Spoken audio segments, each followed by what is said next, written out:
아멘. 자, 부활의 누림. 예수님 제자들은 12명의 제자들은 예수님을 세 가지 형태로 경험했습니다. 첫 번째는 육신의 예수님. 예수님을 3년 6개월 쫓아다니면서 예수님을 경험했습니다.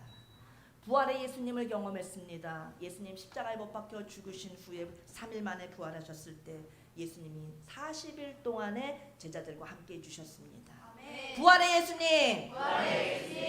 그들은 부활하신 예수님을, 놀라운 부활의 예수님을 경험했습니다. 부활하신 후에 제자들에게 나타나셔서 예수님 말씀하십니다. 너희들은 내가 육신의 상태로 있을 때보다 더 큰 경험을 할 것이다. 부활의 상태로 40일 너희와 함께 있을 때보다도 더 큰 경험을 할 것이다. 앞으로 더 큰, 더 놀라운 경험을 하게 되리라. 하시면서 하늘나라로 올라가셨을 때 몇 날이 되지 못하여 다시 오리라 약속하셨습니다. 따라서 성령으로 너희에게 다시 오리라 하시고 그 약속을 이루어 주셨습니다. 몇 날이 못 되어 다시 돌아오리라. 아멘. 내가 육신으로 있을 때는 죽은 자가 살아나고 소경의 눈이 열리고 귀머거리의 귀가 열리고 예수님께서 물 위로 친히 걸어가시는 것을, 보리떡 5개와 물고기 2마리로 5,000명을 먹이시는 이런 놀라운 일들을 너희들이 경험했다.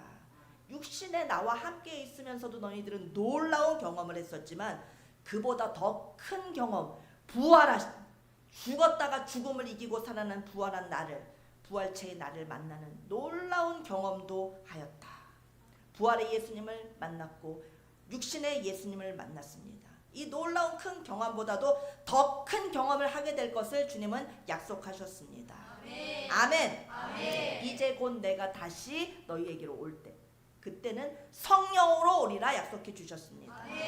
그렇게 말씀하시고 예수님은 하늘로 승천하여 가셨습니다.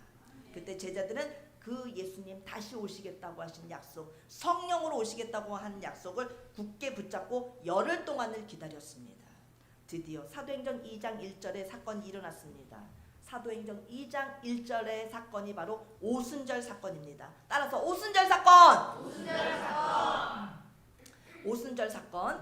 사도행전 2장 1절로 4절을 한번 읽어보겠습니다. 오순절 사건이 어떤 사건인지. 시작.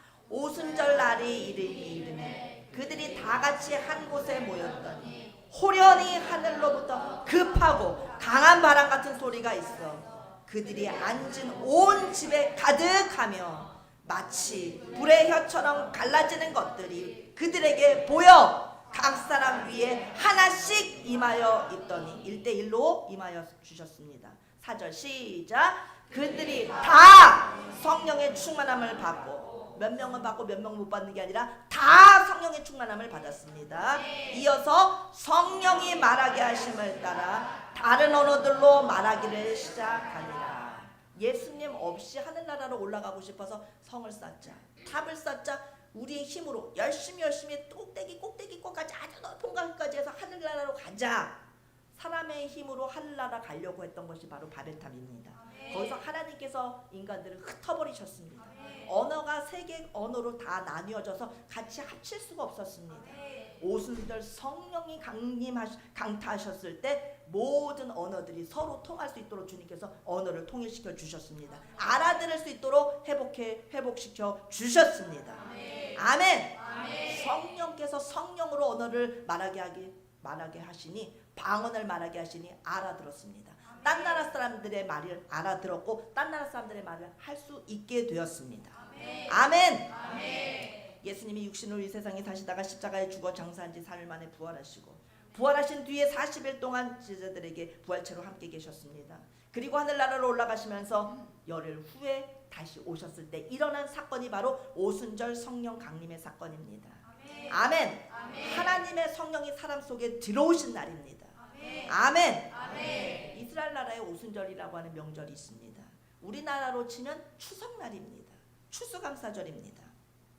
그 유대인의 추석날에, 그 오순절의 그 명절에 성령님께서 오셨습니다. 아멘. 예수님이 성령으로 다시 오실 때는 사람들 속에 임하십니다. 아멘. 육신으로 계셨던 예수님 부활체로 나타나셨던 하나님, 그리고 다시 올라가신 하나님, 그 올라가셔서 다시 오시는 우리에게 찾아오실 때는 성령으로 찾아와 주십니다. 이와 같이 오순절 사건이 12제자에게만 2000년 전에 성도들 120문도에게만 일어나는 것이 아니라 오늘 우리에게도 일어나야 합니다. 아멘. 그런데 그걸 사탄이가 가만히 보고 있지 않습니다. 원수, 마귀, 사탄이는 총력을 다합니다. 사람들이 하나님 아들 예수 그리스도를 알지 못하도록 아주 힘을 씁니다. 사탄이가 제일 싫어하는 것은 하나님의 아들 예수님을 사람들이 알게 되는 일입니다. 절대 사람들이 예수님을 알면 안 돼. 그래서 그 방해를 하는 존재가 사탄입니다. 사람들이 예수님을 알게 되면 죄 용서를 받게 됩니다. 지옥 갈 영혼들이 천국으로 옮겨지게 됩니다. 그리고 예수님의 그 권능의 이름으로 마귀를 대적하는 힘도 받게 됩니다. 그래서 원수가 물러가게 됩니다. 그러니 사탄이는 자기가 살기 위해서라도 사람들이 예수님 아는 것을 두려워합니다. 그리고 그렇게 못하도록 방해합니다. 어떻게 해서든지 예수님의 이름, 하나님의 아들이신 예수님을 꽁꽁 숨겨놓으려고 발악을 합니다. 사람들이 예수님을 알지 못하게 하는 것은 마귀가 하는 일이라고 하는 것을 알아야 됩니다. 그러므로 우리가 예배당에 나와서 예배를 지금 드리고 있음은 우리의 힘이 아닙니다. 사탄이의 방해에 넘어져 버리면 우리는 여기 있을 수 없습니다. 성령께서 우리를 다 업어서 예배당까지 데려와 주셨습니다. 아멘. 신앙생활은 절대 사람의 힘으로 자기의 힘으로 할 수 없습니다. 이 세상 그 누구도 신앙생활은 사람의 힘으로 못하는 것입니다. 성령의 힘으로만 신앙생활이 가능한 것입니다. 성령의 힘으로 오늘 우리가 여기 예배드릴 수 있는 것입니다. 아멘. 신앙생활은 사람의 힘으로 하는 것이 아니다라는 것을 잘 기억하시고 마음에 새기십시오. 신앙생활은 성령님이 도와주셔야만 할 수 있습니다. 교회 못 가게 했음에도 불구하고 어쩔 수 없이 사람이 교회 나오게 됐으면 그 다음에 방해 작업이 들어갑니다. 사탄이는 그거 교회 나가는 것까지는 저지를 못했다? 그 다음에 방해 작업은 성령의 역사, 오순절의 역사를 알까봐 또 벌벌 떨면서 방해합니다. 아멘? 오늘 이 시대 한국교회 상황을 보면 교회 안에 성탄절은 즐겁게 가르칩니다. 누구도 성탄절은 좋아합니다. 교회에서 성탄절을 기쁘게 장식도 하고 선물도 나누면서 또 기쁘게 행사도 하면서 그렇게 가르치고 좋아합니다. 심지어 교회 밖에 있는 사람들도 성탄절을 아주 세계인의 명절로 여기면서 아주 기뻐합니다. 예수님의 이 세상에 오신 12월 25일 성탄절은 잘 가르칩니다. 아주 잘도 가르칩니다. 성탄절 안 가르치는 교회는 없습니다. 성탄절은 바로 육신의 예수님을 가르치는 것입니다. 아멘. 그 다음에 부활절입니다. 예수님이 무덤에서 살아나신 날 부활절도 교회에서 잘 가르칩니다. 부활절도 아주 큰 행사를 합니다. 찬양도 하고 뮤지컬도 합니다. 세계적으로 부활절 행사도 크게 벌입니다. 그런데 오순절을 안 가르칩니다. 오순절에 대해서는 말을 하지 않습니다. 교회 다니면서 오순절을 체험하는 성도들이 그래서 없는 것입니다. 가르쳐주지 않으니, 들려주지 않으니 오순절을 알 수가 없습니다. 이것이 바로 그래 성탄절까지는 너네 가르쳐, 그래 부활절까지는 그래 가르쳐, 오순절만큼은 안 돼. 이게 마귀 역사입니다. 아멘. 따라서 육신의 예수님, 부활의 예수님, 성령으로 오신 예수님. 예수님께서 육신의 상태로 이 세상에 계실 때는 병든 자를 고치셨습니다. 죽은 자도 살리셨습니다. 어마어마한 기적들을 행하셨습니다.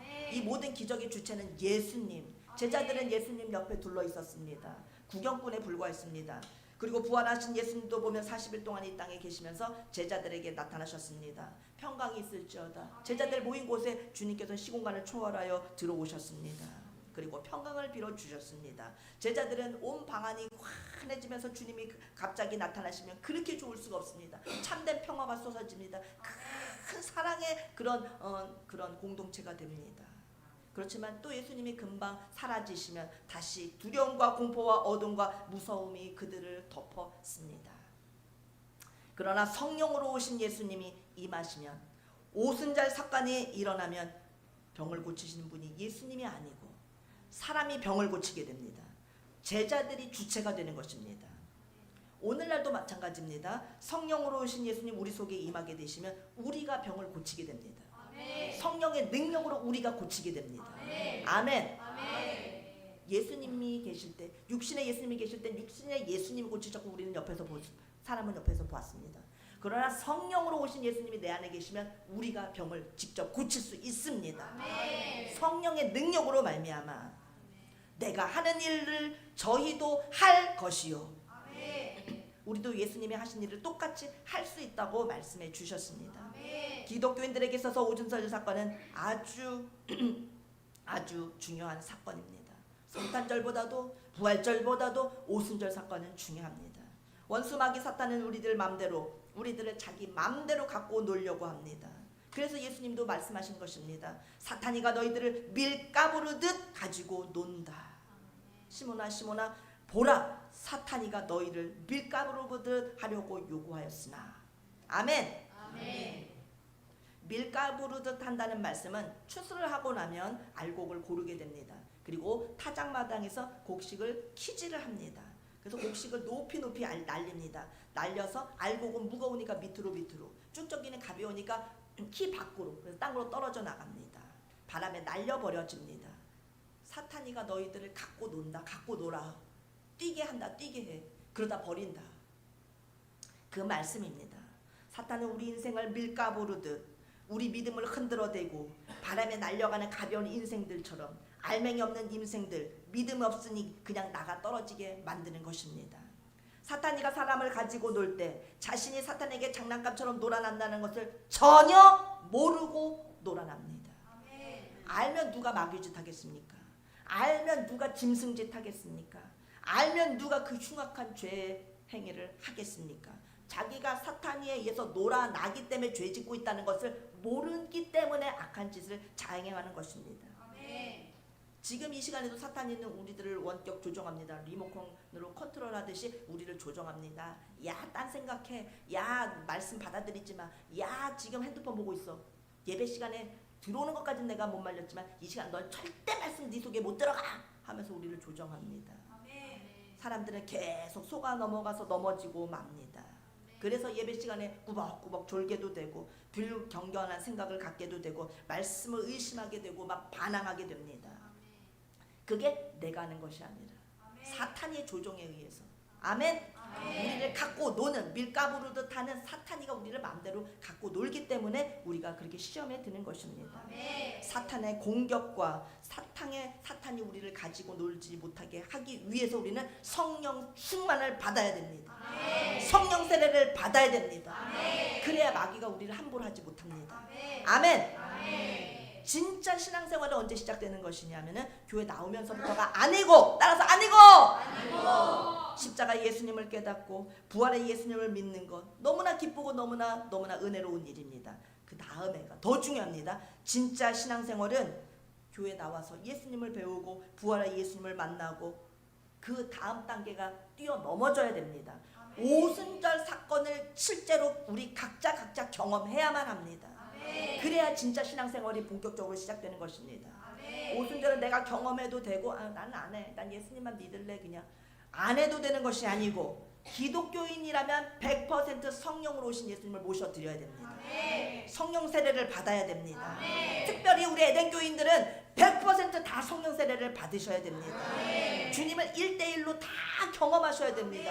내가 먹어봐야 됩니다. 내가 체험해야 됩니다. 내가 예수님을 만나야만 합니다. 오순절 경험이 없는 사람은 10년을 다니고 20년을 다니고 30년을 교회를 다녀도 신앙생활의 궤도에 진입이 안 됩니다. 계속 넘어지고 계속 미끄러지고 계속 엉뚱한 삶을 삽니다. 본격적인 신앙생활은 오순절 사건이 개인적으로 경험될 때부터 이루어집니다. 교회 오래 다닌다고 신앙생활 시작되어지는 것이 아닙니다. 개인적으로 주님을 만나야만 합니다. 오순절에 놀라운 경험을 하시기를 바랍니다. 그런데 비극입니다. 오순절 경험하는 성도가 한국교회에 없습니다. 90%는 오순절을 경험하지 못하고 예수님을 믿고 있습니다.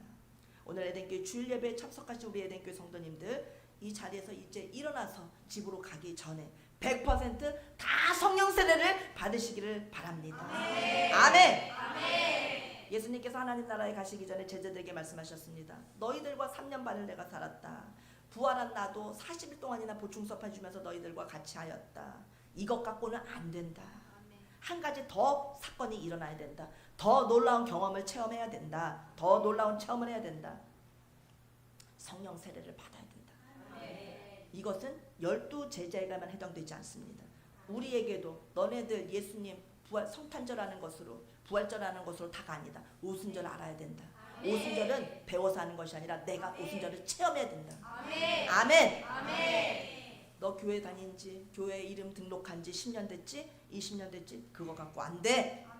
신앙생활은 교회 다닌 연수로 치는 것이 아니야. 오순절이 경험이 있어야 돼. 예수님 말씀하십니다. 사도행전 1장 4절에 사도와 함께 모이사 그들에게 분부하여 이르시되 주님이 분부하셨습니다. 예루살렘을 떠나지 말고 내게서 들은 바 아버지께서 하신 약속을 기다려라. 아멘. 따라서 약속하신 것을 기다려라. 주님은 우리에게 성령 세례를 성령으로 오신 예수님을 주실 것을 약속해 주셨습니다. 아버지께서 약속을 해 주셨습니다. 조금 전에 빈들의 마른 풀같이 우리 찬양을 불렀습니다. 4절 가사에 참되신 사랑의 언약 어길 수 있사오랴. 아버지의 약속은 어겨지지 않습니다. 절대 참되신 그 사랑의 약속은 반드시 지켜집니다. 아멘. 오늘도 흡족한 은혜를 주십니다. 오늘도 성령 충만을 주십니다. 받읍시다. 받아야만 합니다. 아멘 하면서 말씀을 받으십시오. 예수님과 1대1로 나와 여기 지금 아무도 없다. 예수님과 나뿐이다. 내가 예수님으로부터 말씀을 받는다. 내가 언약을 받는다. 내가 기적을 체험한다. 기대하면서 예배를 드리고 나면서 기대감을 갖고 기적이 일어난다고 하는 기대감을 갖고 예배를 드려야 그게 예배입니다. 기적이 일어날까? 이건 예배가 아닙니다. 기적이 일어날까? 기적은 일어난다라고 하는 기대감이 바로 믿음인 것입니다. 믿음을 딱 갖고서 예배를 드려야 됩니다. 믿음을 갖고 기도해야 됩니다. 믿음을 갖고 있을 때 성령께서 우리에게 임하십니다. 아멘. 요한은 물로 세례를 베풀었으나 너희는 몇 날이 못 되어 성령으로 세례를 받으리라. 약속하신 것을 기다리라고 하셨는데 그 약속의 내용을 말씀하십니다. 이어서 성령으로 세례를 받으리라. 이 약속을 너네들은 받을 것이다. 아멘. 그 약속 기다려라. 조금만 기다려. 내가 며칠이 안 돼서 다시 오겠다. 아멘. 이 약속이 이루어진 것이 우리가 조금 전에 읽었던 사도행전 2장 1절에 성령의 오준선 성령의 약속이 성취되는 사건입니다. 이 말씀을 읽고도 성경은 100번 읽으면 100번 틀리고 1000번 읽으면 1000번 틀리고 말씀을 외우면 더 깊은 말씀이 거기서 쏟아집니다. 그래서 하나님의 말씀입니다. 우리 하나님의 말씀은 듣고 들어도 새롭습니다. 오늘 8번째 부활의 누림에 대해서 말씀드리는데 여러분 듣고 들어도 기쁘지 않습니까? 똑같은 말씀 하나님의 말씀이기 때문에 하나님의 말씀은 듣고 들어도 기쁘고 듣고 들어도 새롭습니다. 아멘. 다시 그런 의미에서 사도행전 2장 1절로 4절 주님이 약속하신 그 약속이 어떻게 이루어졌는지 약속하셨고 약속은 이루어졌습니다. 어떻게 이루어졌는지 그 모습을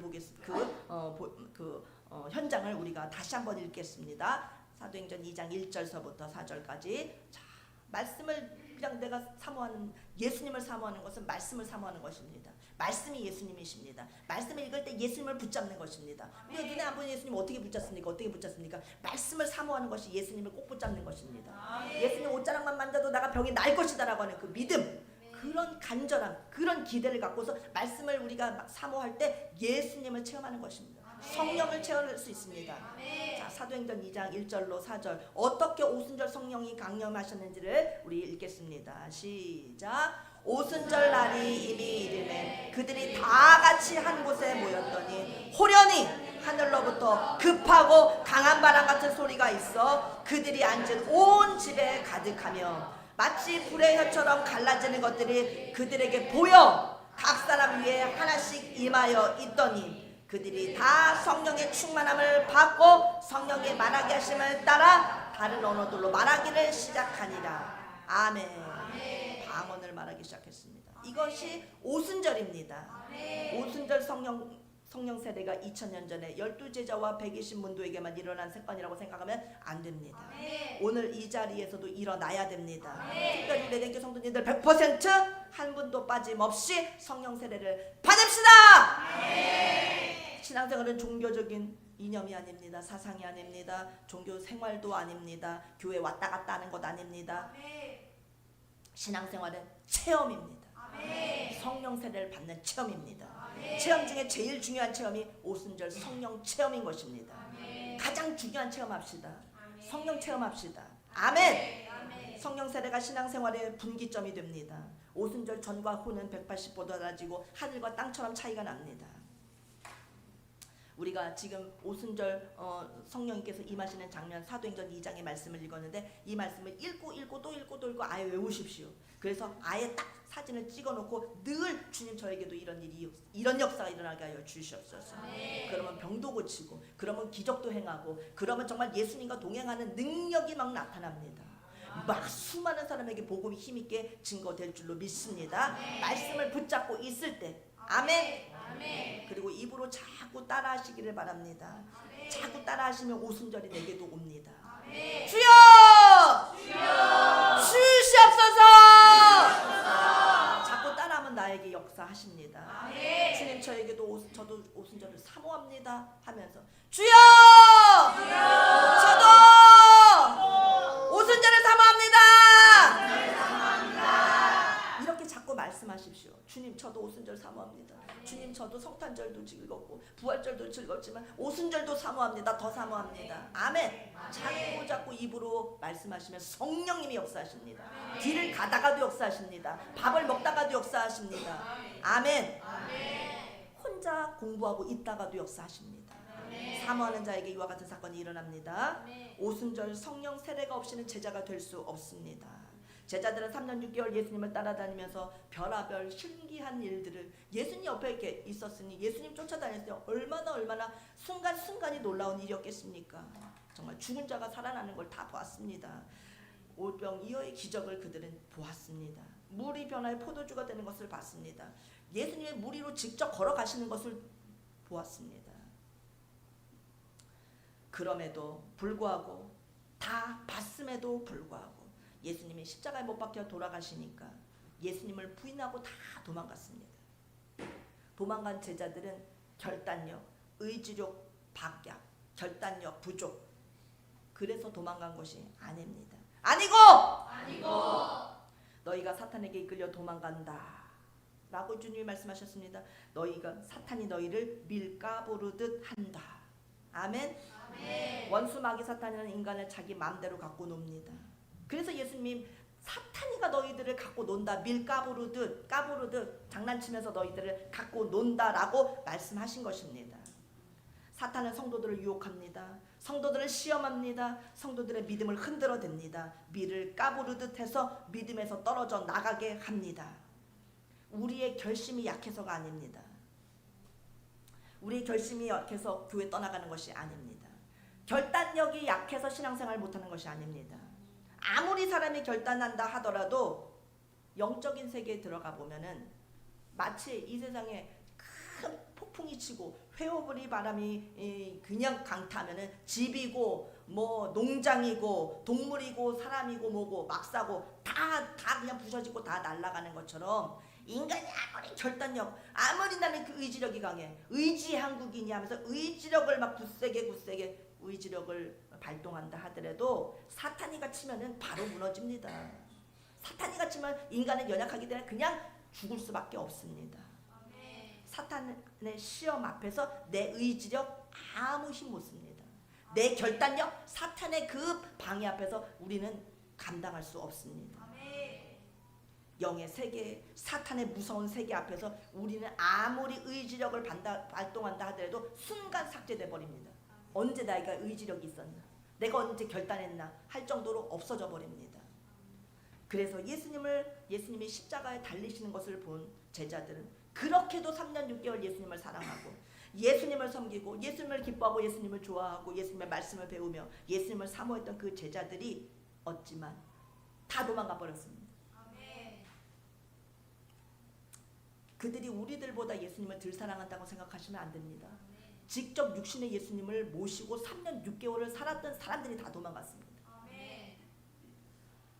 제자들이 오순절 속으로 들어가서 성령 세례를 받고 나니까 제자들은 그제서야 달라졌습니다. 이와 같이 우리는 결단력을 키우려고 할 것이 아니라 의지력을 가지려고 할 것이 아니라 결단력으로 신앙생활을 할 수 있는 것이 아니고 인간의 의지가 강하면 얼마나 강합니까? 그것으로 신앙생활을 잘할 수 있는 것이 아니고 신앙생활은 초자연적인 성령의 능력을 힘입어야 할 수 있습니다. 신비한 일입니다. 성령님께서 우리를 주장해 주시고 강타해 주셔야 하나님이 부어주시는 그 능력으로 우리가 힘을 내서 신앙생활을 할 수 있는 것입니다. 내가 교회 가겠다 해가지고 내가 작정해서 교회 오는 것이 아니라 하나님의 은혜로 성령의 은혜와 능력으로 우리가 신앙생활을 할 수 있는 것입니다. 그래서 우리가 주일 예배를 드리고 이 자리에 앉아 있는 것입니다. 내 결단력으로 여기 오지 않았습니다. 절대로 그렇지 않았습니다. 내 결심이 있다고 해서 예배 드리러 올 수 있을 것 같습니까? 불가능합니다. 성령 하나님께서 도와주심으로 오늘 우리는 예배 드리러 왔습니다. 성령 하나님의 도와주심이 절정인 상태가 성령 세례인 것입니다. 오순절 성령 세례의 사건이 우리 모두에게 다 일어나기를 축복합니다. 주여 주시옵소서. 그런데 왜 사람들은 신앙생활의 분기점인 성령 세례로 나가지 못하는 것입니까? 왜 계속 육신의 예수님만 붙잡고 있습니까? 왜 계속 부활의 예수님, 성탄절과 부활절만 좋아합니까? 왜 성탄절, 부활절만 그냥 굳건히 믿고 있습니까? 거기에 머물러서 신앙생활을 하려 그것을 넘어서는 신앙생활을 하려 하지 못하는 이유는 왜 오순절 성령 세례에 관심을 갖지 못하느냐면 일단은 목사님들이 성령 세례를 가르치지 않기 때문입니다. 목사님들이 성령 세례와 오순절에 대해서 가르쳐야 되는데 성도들을 성령 세례, 오순절을 안 가르치니까 성도들은 알 수가 없죠. 안 가르쳐 주시는데 어떻게 압니까? 그리고 첫 번째는 목사님들이 안 가르치시는 이유고 두 번째는 목사님들도 할 말이 있습니다. 신학교 같은 신학교에서 성령 세례를 안 가르쳐 줍니다. 신학교에서 성령 세례를 안 가르쳐 주기 때문에 목사님들도 성령 세례를 모르는 것입니다. 목사님들마저도 오순절 전 단계에 다 머물러 있습니다. 목사님들이 오순절 성령 세례 경험이 없는데 자신이 없는데 그런 것으로는 가르쳐 줄 수가 없는 것입니다. 직접 성령 세례를 체험한 목사님들만 성도들에게 성령 세례를 가르쳐 줄 수 있는 것입니다. 자기가 경험이 없는데 어떻게 성도들을 가르치고 나갑니까? 한국교회가 오순절 성령 세례를 가르치지 못하고 또 배우지 못하도록 마귀는 사탄이는 다 오순절 성령 세례를 덮어버렸던 것입니다. 에덴교회 성도님들은 사탄의 이러한 전략에 속아 넘어가면 안 됩니다. 우리는 오순절에 대해서 다 영안이 열려야 됩니다. 오순절을 우리는 사모해야 합니다. 디모데실도 사모하셔야 됩니다. 소예배실에서 지금 예배드리고 있는 선생님들과 어린이들도 사모하셔야 됩니다. 아멘. 주여 주시옵소서. 디모데실 유리창을 뚫고서 예배에 집중한다는 것은 무지 어렵습니다. 아기들을 돌봐야 되고 또 아기들에게 신경을 쓰고 조심조심 예배를 드립니다. 그래도 주님께 맡기고 말씀에 집중하십시다. 주여 주시옵소서. 그리고 하루속히 빨리 디모데실을 나오시기 바랍니다. 난 언제 나가냐? 빨리 나가자 하면서 나와야 됩니다. 아멘. 주님 우리 애를 빨리빨리 키워주시옵소서. 디모데실을 탈출하고 싶습니다. 아멘.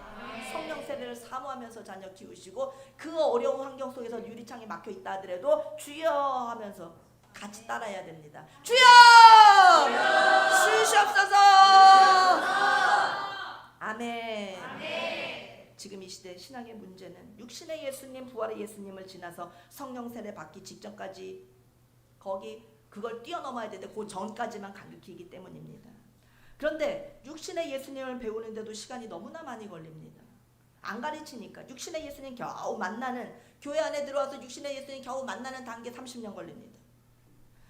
그리고 또 부활하신 예수님을 받아들이고 믿는 단계까지 또 20년 또 걸립니다. 도합 50년. 그 다음에 성령으로 오신 예수님 만나려고 하면 성령 세례까지 받으려고 하면 인생 다 지나갑니다. 너무너무 오래 걸립니다. 우리 에덴교회는 그러면 안 됩니다. 그러면 주의를 못합니다. 주님의 능력 받지 못하고 어떻게 이 세상을 우리가 이기면서 살 수 있습니까? 그냥 신자인지 가짜인지 진짜인지 모르고 그냥 50년 왔다 갔다 하면서 신앙생활 할 수 없습니다. 아멘? 아멘. 우리는 3개월 안에 새 성도가 에덴교회 들어오면 3개월 안에 성령 세례를 다 받아야 됩니다. 아멘. 아멘. 그래야 뿌리를 내릴 수 있고 예수님께 굳게 붙잡힌 바 될 수 있습니다. 아멘. 성령 세례는 이론이 아니라 내가 체험해야 됩니다. 체험해야 됩니다. 내가 체험하지 않고는 아무리 옆에서 가르쳐줘도 모릅니다. 정말 그럴까? 의심만 한없이 끝없이 솟아납니다. 성령 세례를 경험해야 되고 체험해야 합니다. 에덴교회는 딱 등록하면 그 날로부터 시작해서 3개월 안에 성령 세례를 받아야 됩니다. 성령 세례 경험 없이는 가짜 신앙생활 하게 됩니다. 한국교회 성도들 90% 성령 세례를 받지 못하고 있습니다. 성령 세례는 흉내 낸다고 되는 것이 아닙니다. 진짜 성령 세례를 받아야만 합니다. 성령 세례를 받는 척해도 안 됩니다. 흉내 내서 될 일이 전혀 아닙니다. 내가 성령 세례를 흉내 낼 것이 아니라 성령 세례를 직접 체험해야 됩니다. 성령 세례를 체험할지어다. 성령 세례를 체험하지 않는 사람은 언젠가는 신앙을 배신할 사람입니다. 예수님을 버리게 됩니다. 반드시 성령 세례의 역사가 없으면 예수님 쉽게 버리게 됩니다. 언젠가는 버립니다. 교회만 왔다 갔다 하는 어느 날 언젠가는 버리게 됩니다. 그래서 예수님을 성령 세례를 받아야만 합니다. 에이, 죽을 날까지 그래도 교회는 다녔습니다. 마지막에 죽을 때 에이 죽어봐야 알죠. 천국이 있나 지옥이 있나 이러고 딱 죽습니다. 얼마나 허무합니까? 틀림없이 그런 말을 하게 됩니다. 모르겠어. 자신 없어, 확신 없어. 에이 죽어봐야 알지. 이러면서 죽으면 끝인데 50년, 60년 예수님 믿고 교회 다닌다고 해봤자 소용이 없는 것입니다. 그래서 6.25 때 그것이 실제로 그런 일들이 벌어졌습니다. 수많은 목사님들이 예수님을 버리는 일, 수많은 중직자님들이 예수님을 헌신자처럼 버리고, 수많은 성도들이 예수님 몰라, 예수님 몰라요, 저 절대 예수님 몰라요 하면서 수많은 사람들이 6.25 전쟁 때 예수님을 배반했습니다. 그런데 전라도 목포 쪽에 문진경 전도사님이라고 하는 분이 계셨습니다. 그분은 한국교회 위대한 CCC 운동을 일으키신 김중곤 목사님과 이만신 목사님, 이분들을 만들어내고 길러낸 분이 바로 문중경 전도사님입니다. 김중곤 목사님은 문중경 전도사님의 작품입니다. 여자 전도사님이십니다. 그분은 예수님을 믿기 전에 이제 결혼을 했습니다. 그런데 결혼했는데 남편이 결혼하기 전에 사귀는 여자가 있었던 것입니다. 그렇지만 부모님이 반대해서 강제로 이제 결혼을 시켜서 결혼식을 했지만 첫날 밤에 그 남편이 도깨비 얼굴을 하고 무서운 사자 얼굴을 하고 옆에 오지를 않고, 옆에 오지 않는 것을 뿐만 아니라 그냥 발로 차고 박대하고 악대하고 니네 집으로 돌아가, 네가 왜 여기 있어 하면서 마귀짓을 했습니다. 난 절대 너랑 못 살아. 나 오늘 강제 결혼한 거야. 나는 좋아하는 여자가 따로 있단 말이야 하면서 막 두들겨 패버렸습니다. 당장 니네 집으로 꺼져, 내 눈앞에서 꺼지란 말이야 하면서 밤새도록 맞았습니다. 너무나 설렜습니다. 나는 또다시 결혼할 거야. 난 너랑 결혼한 거 이거 절대 무효야. 빨리 너 꺼져, 내 눈앞에서 꺼져 이러면서 박대를 받으면서 문중경 전도사님은 첫날 밤에, 결혼식 한 그날의 첫날 밤에 쫓겨난 여자입니다. 얼마나 서러웠던지 첫날 밤에 쫓겨났습니다. 그리고 그는 일생을 혼자 살았습니다. 서러움 당하며 쫓겨났는데 그분이 어떤 분을 만나서 전도를 받게 됐습니다. 그래서 예수님을 믿게 됐습니다. 예수님을 믿고 성령을 체험하고서 20년 동안의 전라남도 앞에 진도를 비롯한 수많은 섬들을 돌아다니면서 여자의 몸으로 혼자서 교회를 100개를 개척해 하셨습니다. 아멘. 6.25 때 인민군이 내려왔습니다. 그때 예수님 믿는 사람은 1차 제일 첫 번째로 다 잡아 죽이니까, 공산당이 제일 싫어하는 거는 예수님 믿는 사람, 교회 다니는 사람이니까 기독교인들을 다 색출했습니다. 어디 간 거야? 교회 다니는 예배당은 있는데 왜 사람들이 없어 하면서 한 사람을 잡아가지고 총을 대고서 불어! 다 어디 숨었어? 이 교회 대장 누구야? 불어! 나를 그리로 인도해. 그래서 그 교인이 총구 앞에서 덜덜덜 떨면서 산속에 숨어 있습니다 하면서 산속 이곳저곳을 다 달아서 여기요 여기 다 불었습니다. 또 어디? 저기요 하면서 다 불었습니다. 그래서 교인들을 다 찾아냈습니다. 그리고는 예배당으로 끌고 와서 바닥에다 예수님 사진을 펼쳐놓고는 침 뱉어, 나 예수 몰라 해. 침 뱉고 예수 안 믿겠다고 하는 놈들은 내가 살려준다. 그러니 평소에 신앙생활 잘 한다고 그냥 은혜 충만하고 믿음 좋고 막 정말 제일 믿음 좋은 것 같았던 그런 목사님, 그런 권사님, 그런 안수 집사님, 그런 중직자님들, 직분은 없지만 경건의 티를 내두면서 신앙생활하던 새벽기도 안 빠지던 사람들, 이런 사람들이 공산당이 내려오니까 인민군의 총구 앞에서 살래 죽을래, 침 뱉을래 안 뱉을래, 예수님 배신할래 안 할래, 거기다가 침이 아니라 가래침을 끌어올려서 가래침을 뱉고 예수 몰라 나 예수 몰라 하면서 저주하였습니다. 다 예수님을 부인하였습니다. 그래 됐어, 살아 이쪽으로, 너도 이쪽으로 다 살려주었습니다. 인민군이 내려오니까 문 전도사님한테, 윤 전도사님을 이제 전도사님, 저희들은 평신도라 괜찮지만 전도사님은 피신을 가셔야 됩니다 하면서 배를 태워서 문 전도사님을 멀리 딴 곳에 피신을 시켰었는데, 멀리 딴 곳에서 그 성도들이 다 자기를 피신시켜 주었던 그 성도들, 그 착한 성도들이 다 예수님 앞에 예수님 사전에 침 뱉고 배신한다는 그 말을 전에 듣고서는 다시 그 배 타고 갔던 그 배를 다시 타고 도망갔던 곳에서 다시 또 나옵니다. 그래서 다시 기독교인들이 다, 교인들이 다 예수님을 부인하는 그 원래 그 예배 드렸던 그 처소, 그 동네에 다시 배를 타고 돌아오게 됩니다. 예수님을 부인하면 안 되는데, 예수님을 배신하면 안 되는데, 저들이 예수님을 모른다고 부인하고 지옥 가면 안 되는데 하면서 다시 그 마련해 주었던 배를 타고 다시 그 성도들이 있는 마을로 들어오게 됩니다. 들어왔을 때 인민군들 앞에 당당히 섭니다. 내가 바로 너희들이 찾고 있는 대장, 앞잡이가 바로 나다.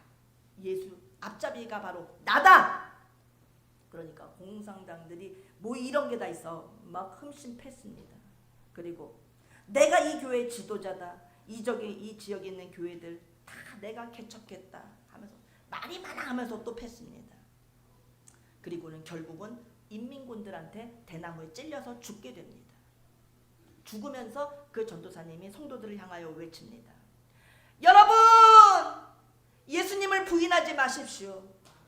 예수님을 배반하지 마십시오.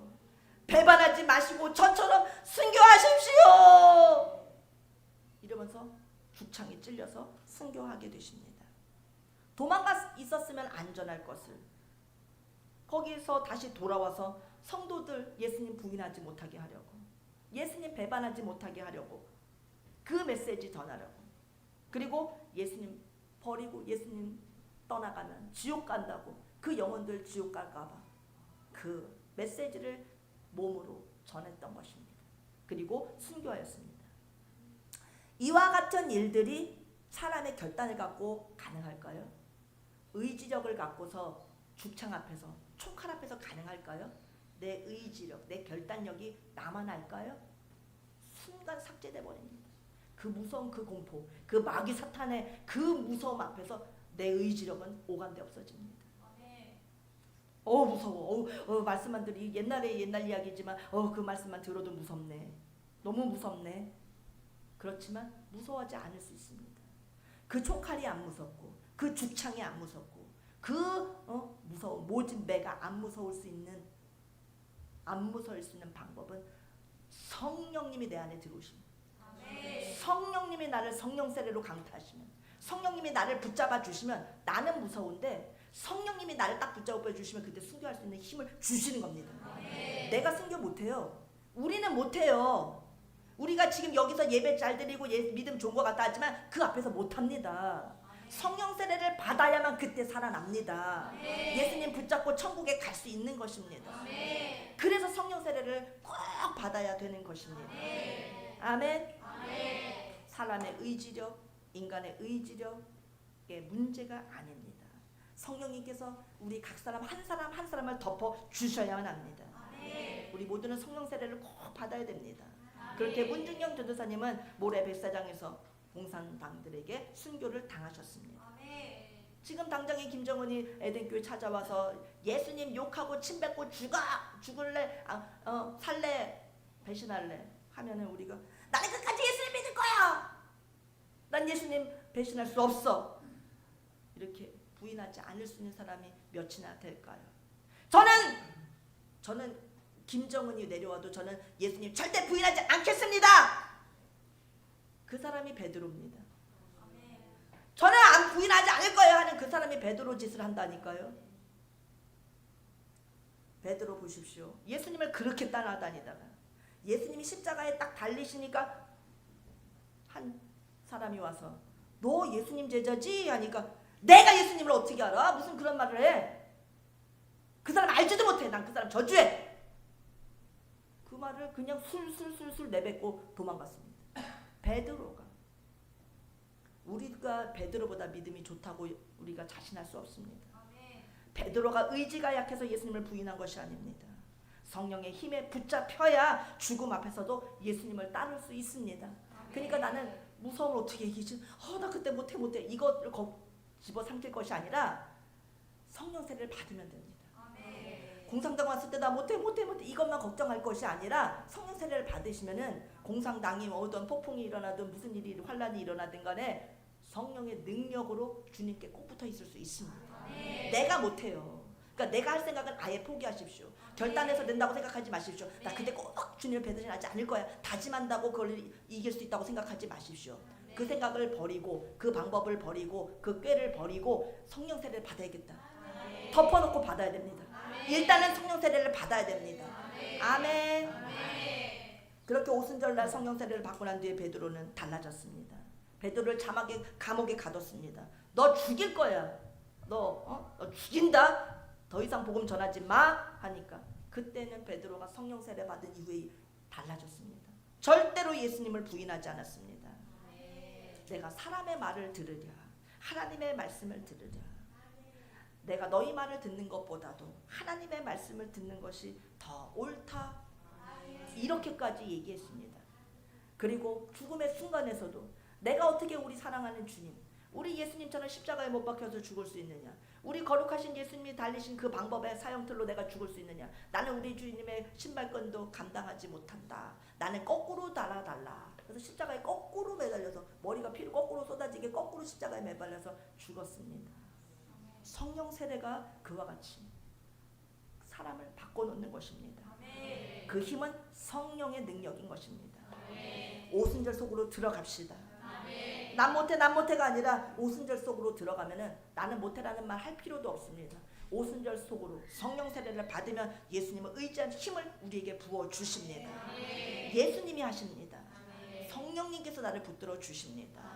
배반하지 않도록 그 어떤 상황에서도 주님을 배반하지 않을 수 있도록 역사해 주십니다. 아멘. 다니엘의 세 친구 보십시오. 풀무불 속에 1000도시가 넘는 그 풀무불 속에 들어갔는데도 시원하게 걸어다녔지 않습니까? 아멘. 성령님이 고난 중에도 고난을 고난으로 여기지 않도록 힘을 주십니다. 아멘. 우리의 힘으로는 할 수 없지만 성령의 세례를 받으면 성령의 능력이 우리가 감당할 수 없는 놀라운 일을 이루어내십니다. 지금 우리는 내 신앙 상태가 어디 있는지를 정확하게 분별할 수 있어야 됩니다. 나의 신앙 상태는, 나의 신앙생활은 지금 어디지? 육신의 예수님 단계인가? 나 성탄절을 믿어. 부활의 예수님 단계인가? 나 부활절을 믿어. 나는 성령으로 오신 예수님을 오순절을 나는 체험했어입니까? 나의 신앙생활의 그 주소를 정확하게 알아야 됩니다. 그냥 얕은 물가에 있지 맙시다. 깊은 물가로, 더 깊은 물가로, 발바닥만 찰랑찰랑하는 데가 무릎을 덮고 허벅지까지 오고 깊이 머리까지 잠길 수 있는 깊은 은혜의 바닷속으로 들어갑시다. 성령 충만을 받읍시다. 우리의 결심을 끝까지 갖고 갈 결심은 없습니다. 성령 세례 받는 것밖에는 방법이 없습니다. 아무리 겉모양의 신앙생활을 잘한다 하더라도, 모양으로 신앙생활을 잘하고 있는 것처럼 티를 낸다 하더라도 그건 가짜입니다. 성령 세례를 받아야 됩니다. 에덴 성도님들은 100% 받으셔야 됩니다. 에덴 교회는 가짜 성도님들 있으면 안 됩니다. 가짜 성도님은 천국에 못 갑니다. 교회 안에 있어도 천국에 못 갑니다. 아멘. 자기도 자기가 자기한테 속으면 안 됩니다. 아멘. 오순절 성령의 역사를 꼭 체험하시기를 바랍니다. 성령의 힘에 이끌려서 우리 신앙생활 하게 되어 있습니다. 아멘. 성령 세례 받읍시다. 성령님께서는 성령 세례는 하나님이 주신 약속입니다. 참되신 사랑의 언약 어길 수 있사오랴. 아멘. 주님이 약속한 성령, 아버지께서 약속해 주시겠다고 한 약속 성령 간절히 기다리네. 아멘. 사람도 약속하면 약속을 지켜야 합니다. 하나님도 그 약속을 절대로 어기지 않으시는 분입니다. 하나님이 약속을 어겼다가는 하나님 자격이 박탈됩니다. 하나님은 약속하신 것을 어길 수 없으시다고 하는 약점을 갖고 계신 분입니다. 하나님은 절대 약속을 어기실 수 없는 분입니다. 약속을 반드시 지킬 수밖에 없으신 약점을 갖고 계신 우리 하나님. 하나님의 약속은 분명히 지켜집니다. 반드시 이루어집니다.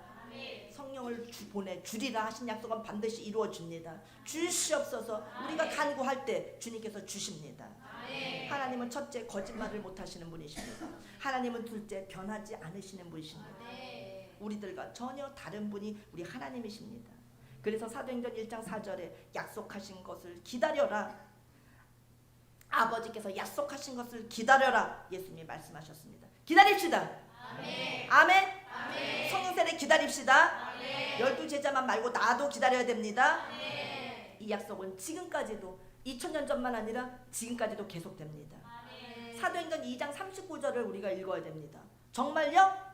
오순절 성령 강림 2000년 전에 일어났던 그 성령 세례가 지금까지 2000년이 지난 지금까지도 계속된다고요? 사도행전 2장 39절 읽어보십시오. 하나님이 아버지의 그 약속, 이 약속은 시작. 이 약속은 첫 번째 너희와 그만 누구와? 그 다음에 너희 자녀와 우리 자녀와 또 그 다음에 모든 먼 데 사람 곧 주 우리 하나님이 얼마든지 부르시는 자들에게 하신 약속이다. 아멘. 성령 세례 주시겠다고 하신 약속은 반드시 이루어 주시는 약속은 누구에게 하셨다고요? 너희 그리고 너희 자녀들 그리고 빨리 있는 사람들 2000년 후에 있는 사람들까지도 하나님께서 부르시는 모든 자들에게 주신 약속이다. 나에게 주신 약속이다. 아멘. 나는 성령 세례의 약속의 대상입니다. 아멘. 우리 하나님이 얼마든지 부르시는 자들에게 그 약속이 해당이 됩니다. 그래서 우리는 복 받아야 됩니다. 하나님이 약속해 주신 것도 못 받고 능력 없이 살면 안 됩니다. 능력 없이 빌빌하게 살면 안 됩니다. 바보처럼 살면 안 됩니다. 맨날 패잔병처럼 맨날 실패하면서 살면 안 됩니다. 우리 승리하고 이기고 우리 높이 올라가고 우리 멋있는 사람들이 됩시다. 아멘. 주여! 주시옵소서! 성령 세례를 사모하는 사람의 자세에 대해서 예수님이 비유로 말씀하십니다. 하루는 어떤 집에 밤 12시가 됐는데 아주 친한 친구, 둘도 없는 친구가 밤에 늦게 찾아왔습니다. 길을 지나가다가 벗이 자기 집에 찾아왔던 것입니다. 자네, 이렇게 늦은 밤중에 어떻게 된 일이야? 어떻게 우리 집에 이렇게 왔나? 여행하다가 지나가다가 자네 집이 있어서 들어왔네. 혹시 저녁은 드셨습니까? 그때 저녁을 먹고 왔다면 참 좋을 텐데 아니 저녁을 못 먹었다네 하는 겁니다. 한국 사람이나 이스라엘 사람들이나 풍습은 비슷합니다. 그래? 저녁 안 먹었으면 안 되지. 굶고 자면 안 되지 하면서 그가 늦은 시간이지만 자기 집에 있는 것들을 대접하려고 찾아보니까 먹을 것이 아무것도 없는 것입니다. 자기 집에 양식과 떡이 다 떨어졌습니다. 꼭 옛말에도 이런 말이 있습니다. 양식 떨어진 날 손님 온다. 아멘? 얼마나 창피합니까? 가난한 것이 누추한 것이 그냥 다 친구들 앞에서 노출되면 너무나 부끄럽지 않습니까? 그냥 뭐래도 다 팔아서도 주고 싶은 사랑하는 친구가 왔을 때 그냥 적나라하게 그냥 한밤중에 찾아왔을 때 너무나 창피했습니다.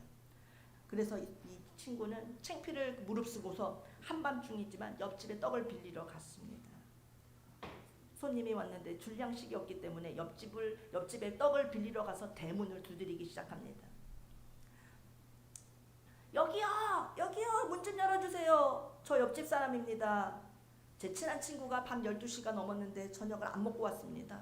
그런데 저희 집에 양식이 다 떨어졌습니다. 떡 좀 빌려주십시오 했더니 지금 우리 집 애들 다 잠들었고 나도 지금 옷 다 벗고서 지금 이불 속에 들어가 있습니다. 우리 집에 떡이 조금 있기는 하지만 밤도 12시가 넘었는데다가 당신 진짜 예의도 없어. 예의도 없어. 떡을 빌리러 밤 12시 넘어서 찾아오는 사람이 어딨어? 지금 줄 수 없으니 내가 내일 아침에 줄 테니까 그냥 돌아가시오. 그때 이 사람은 물러서지 않고 더 세게 문을 두드립니다. 떡 좀 빌려주십시오. 지금 제 친구 여행 중에 지나가다 들렸는데 그냥 재울 수는 도저히 그냥 재울 수는 없습니다. 제 친구 너무 배고픕니다. 제발 떡을 빌려주십시오. 그냥 못 들은 척 계속 잡니다. 시끄러! 하고 또 잡니다. 2시가 됐습니다. 그래도 안 나옵니다. 진짜 3시까지 시간이 지나갑니다. 계속 문을 두드립니다. 이 사람의 이야기가 성경에 나오는 것입니다. 당신과 나와 이웃 사이의 정 때문에 내가 당신에게 떡을 주지 않습니다. 내가 당신에게 계속 떡을 주지 않다가는 밤잠을 아예 못 잘 것 같아서 그렇게 계속 두드릴까봐 너무 시끄러워서 밤잠을 못 자기 때문에 할 수 없이 일어나서 떡을 줍니다. 라고 하면서 그 이웃집 사람이 자기의 떡을 줍니다. 지독하다 지독해 하면서 욕을 하면서 빨리 가지고 가라. 빨리 가지고 가서 친구인지 뭔지 하는 그놈 빨리 갖다 줘. 빨리 가! 하면서 내쫓습니다. 이 이야기가 성경에 쓰여 있는 것입니다. 누가복음 11장을 읽어보십시오. 이 스토리가 성령 받는 것과 무슨 관계가 있습니까? 이 이야기를 예수님이 왜 들려주셨습니까? 우리 누가복음 11장 시간은 같지만 우리 읽어야 됩니다. 5분만 참으면 설교 끝나니까 마지막 집중해 주십시오. 누가복음 11장 5절로 8절의 이야기를 우리 같이 듣겠습니다. 할 수 없이 나를 괴롭게 함으로 내가 준다 하면서 떡을 내주었습니다. 또 이르시되 시작. 또 이르시되 너희 중에 누가 벗이 있는데 밤중에 그에게 가서 말하기를 벗이여 떡 3덩이를 내게 구워달라. 내 벗이 여행 중에 내게 왔으나 내가 먹일 것이 없노라 하면 그가 안에서 대답하여 이르되 나를 괴롭게 하지 말라. 문이 이미 닫혔고 아이들이 나와 함께 침실에 누웠으니 일어나서 내게 줄 수가 없노라 하겠느냐. 내가 너희에게 말하노니 비록 벗됨으로 인하여서는 일어나서 주지 아니할지라도 그 강청함을 인하여 일어나 그 요구대로 주리라. 아멘. 너무 괴롭게 하니까 주는 겁니다. 아멘. 예수님이 이 말씀을 왜 주셨습니까? 하나님께서 너무 괴로우셔서 주지 않고는 못 견딜 만큼 우리는 주님께 구해야 됩니다. 하나님 성령 저에게 안 주시면 잘 안 됩니다. 하나님을 밤에 주무시지도 못하도록 하나님을 잠도 재우지 않으면서 우리는 강청해야 됩니다. 물론 하나님은 잠을 주무시는 분이 아니시죠. 그렇지만 인간들이 이해할 수 있는 표현으로 말한다면 그런다는 것입니다. 하나님 붙들고 놓지 말아야 됩니다. 밤을 꼴딱 새더라도 그렇게 간절함으로 간구 드립시다. 그렇게 성령 세례를 받는 것입니다. 한두 번 주시옵소서 했는데 안 주시네. 못 받았어요. 이렇게 할 것이 아니라 주실 때까지 주님 오늘 주시옵소서. 아멘. 그렇게 해야 성령 세례를 받는다. 아멘. 몇 번 기도하다가 그냥 집어치우면 안 됩니다. 끝까지 이 친구처럼 자기 친구 떡 주려고 그냥 옆집에 체면도 창피한 것도 뭐 없습니다.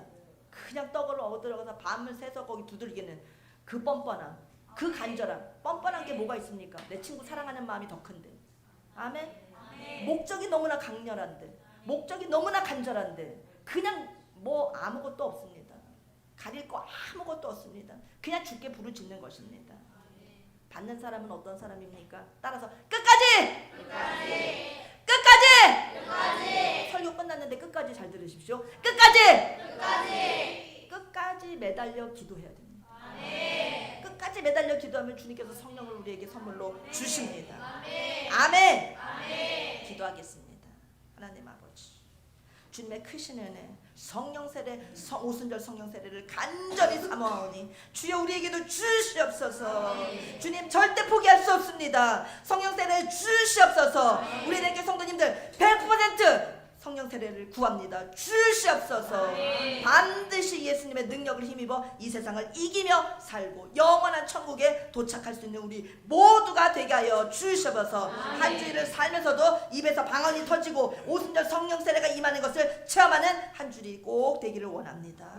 주여, 교회 다니는 횟수를 자랑할 것이 아니라 성령 세례 받은 체험을 갖고 주님을 높이며 살아가는 우리 모두 되게 하여 주시옵소서. 예수님의 이름으로 기도하옵나이다. 아멘.